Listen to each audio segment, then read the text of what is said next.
O momento em que um gigantesco asteroide colidiu com a Terra há milhões de anos levou à extinção dos dinossauros.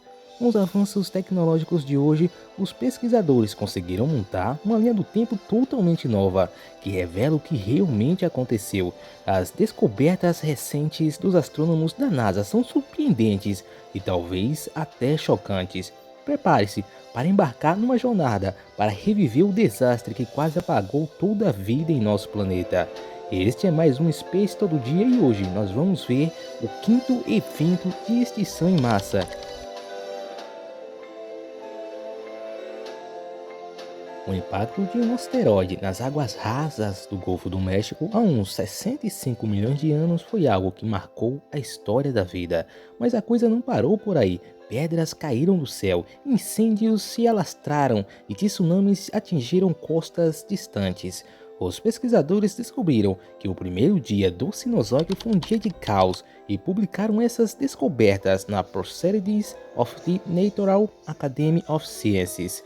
Essa linha do tempo incrível foi montada com fotos de alta resolução, microscopia, imagens de tomografia computadorizada e medições magnéticas de camadas de rochas sedimentares recentemente recuperadas de uma das maiores crateras de impacto na Terra. E tudo começou assim.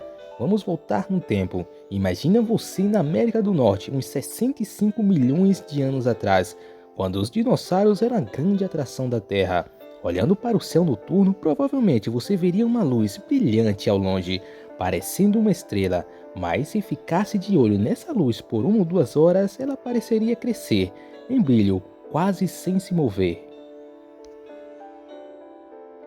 Você estaria vendo não uma estrela, mas um asteroide gigante com uns 11 a 80 quilômetros de largura, vindo direto em nossa direção a uma velocidade de 45 mil metros por hora. Horas depois, o asteroide atravessa a atmosfera da Terra em direção ao que hoje conhecemos como a Península de Yucatán. A essa velocidade, a atmosfera da Terra se comporta como água. Rochas espaciais menores, chamadas meteoros, atingem a atmosfera, como se fossem pedrinhas jogadas em um lago, desacelerando rapidamente em altitudes elevadas, queimando devido ao atrito atmosférico, enquanto algumas peças maiores sobrevivem e caem na Terra. Mas o asteroide Chicxulub, do tamanho de uma montanha, atinge nossa atmosfera como se estivéssemos jogando uma pedra em uma poça d'água. Ela mantém sua velocidade e mergulha pelos 96,5 quilômetros de atmosfera em apenas 3 segundos.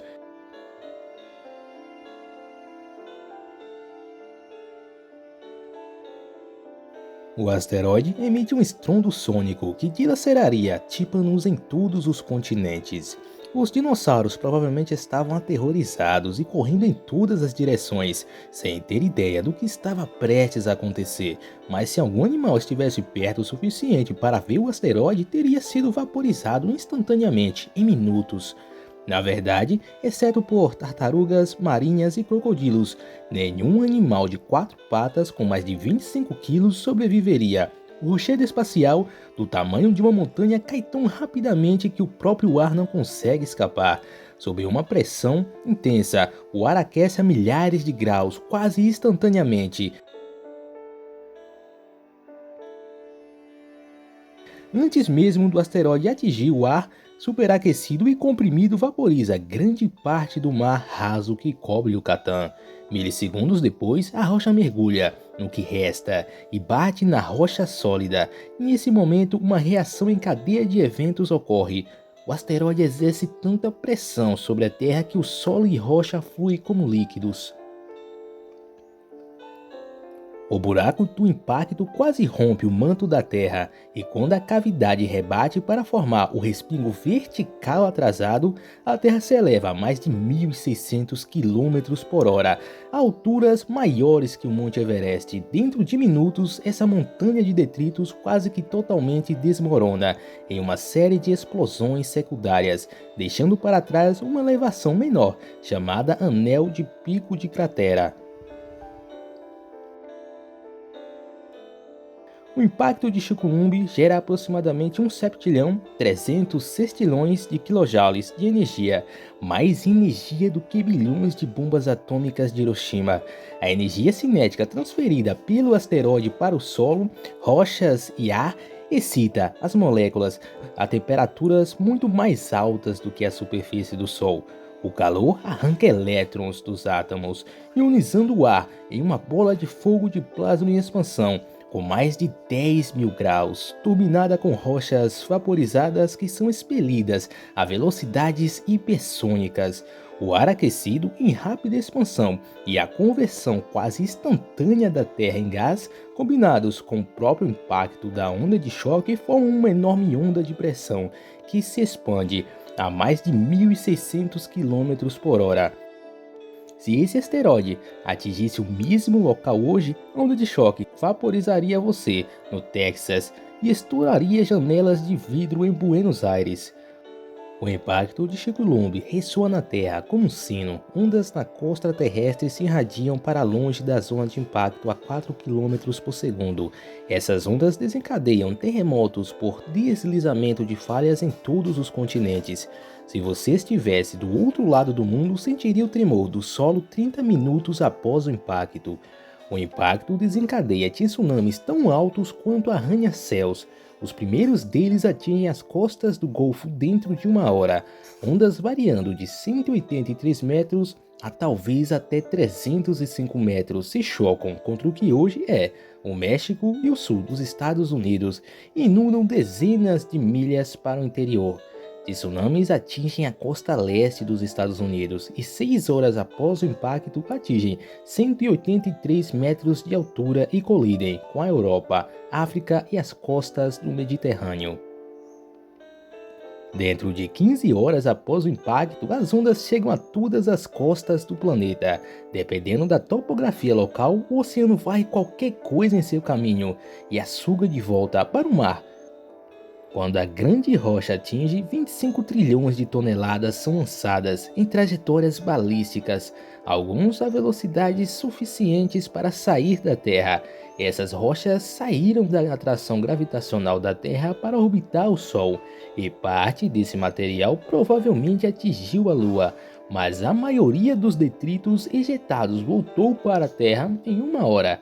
Esses pedaços semelhantes a vidro, alguns tão grandes quanto ônibus, mas a maioria do tamanho de bolinhas de gude, chovem na Terra a velocidades que variam de 160 a 320 km por hora, em quantidades letais. Independentemente de onde os dinossauros restantes estivessem na Terra, foram atingidos por essa tempestade de fogo. Mas essas balas de vidro não precisavam acertar os dinossauros para serem fatais.